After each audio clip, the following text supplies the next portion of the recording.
Hello, I am eXoLite, aka Cook, and I'm going to be commentating on DrewMcD93's gameplay. He's playing in Ground War Derail, Mode Steam Deathmatch, and he's playing with the Scarred H holographic. Now, I've played with Drew for a year or so probably, and he is a very skilled player at this game, not only because he's got the gun skill and the tactical ability, but he also knows exactly where to go and what to do on the majority of maps and game modes now. And that just comes with experience, because you obviously can't just go into a new map and immediately know all the spots. But Drew's an explorer, and he knows what ways to flank, what ways to hit the enemy directly, and where to throw his grenades.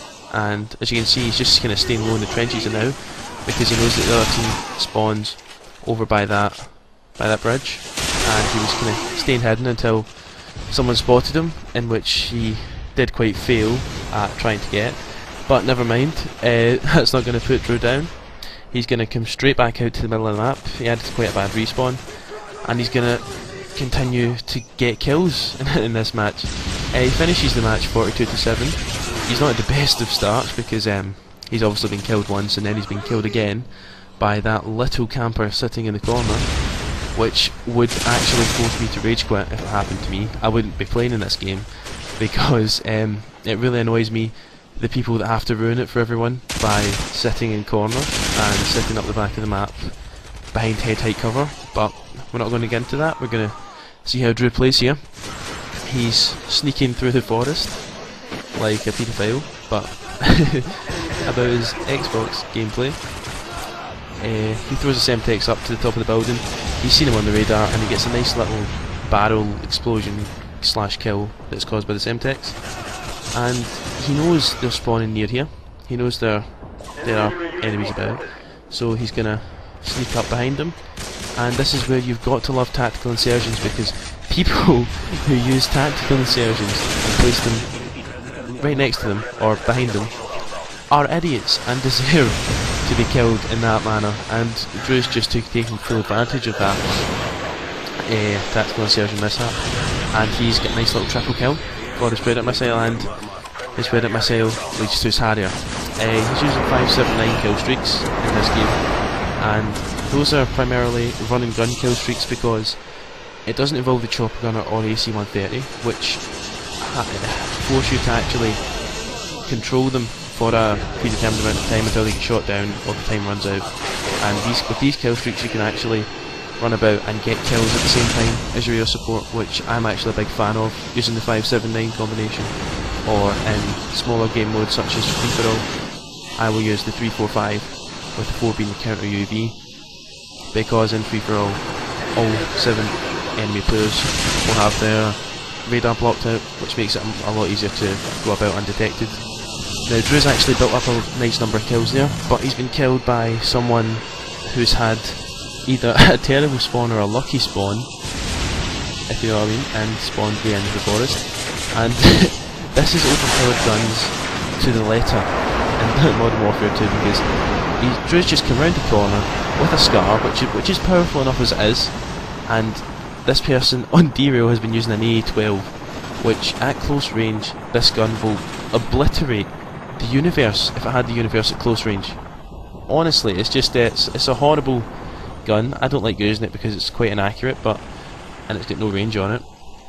But at close range, like the range Drew was at there, a couple of feet, that gun is the deadliest in the game, because it's an automatic shotgun. Whoever thought of the idea is a genius. However, whoever thought of the idea to bring it into a game like Modern Warfare 2 is a retard, because it just enables campers to sit in corners and with no fear. Because if someone jumps around the corner quite tactically and tries to spray them with a UMP or mini Uzi or some sort of gun, then they can have their AA-12 ready, and it only takes a couple of hip-fire bullets to kill someone at quite a high fire burst rate. So that's one of the annoying things about this game. But Drew not going to let that get him down, because he's just picked up another 2 kills there as he comes around the corner.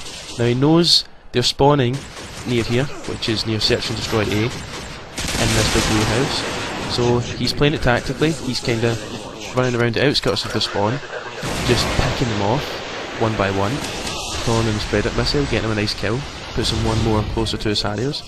Now a lot of people would see this tactic now as camping, but to be honest, Drew is actually playing the way I wish I could play if I didn't play so damn aggressively, because I have a tendency to run straight into the enemy spawn, and I will probably get a few kills, but I will also die numerous times in a game such as this. However, Drew is playing the patience game, and he's sitting outside the spawn, picking all off one by one, building up his kill streaks, which in the long run will do him a lot more good than if he did jump straight in. So he's not really camping, he's running about, he's not staying in the same spot, and he's utilising his resources because he is using Semtex a lot. Semtex is Semtex. If someone could please tell me the plural of Semtex, then I would be very grateful, because it's one of the words you always say, a Semtex, or you've thrown a Semtex. However, you don't actually get the plural version, which could be Semtex, plural, or Semtexes. So if someone could leave that in the comments section, that would be actually quite handy, because I've always wondered how to say that. But Drew's using Semtex is a lot in this game, and he's utilising them a lot because with Scavenger you're allowed to pick up ammo for your guns, and also Semtex's brackets, or stun grenades, or flashes, or whatever equipment you've got on. You're allowed to pick it up again and use more than one per death, which is very handy for game modes like Team Deathmatch and Domination, because if you never know when someone's going to be hiding behind a wall or hiding behind a corner, and you can just throw a Semtex round, and they are very powerful weapons that can be utilised. And Drew shows this in this game mode as well as showing us the power of the Scar H, the fact that you only have to kind of hit a few bullets on them with the Scar H to get kills.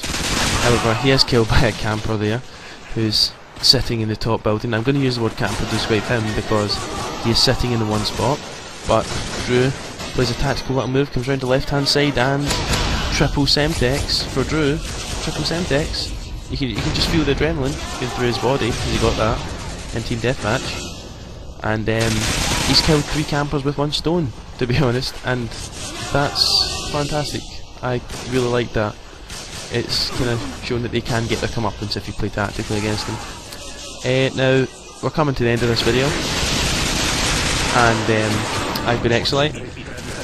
Please subscribe to my channel, it will be in the description, and Drew's channel for further gameplays and commentaries. And here's the round winning kill from one of Drew's and mine's friends, Reality, with a nice dry scope there to end the game. Thanks for watching, and you should see more of this in the near future.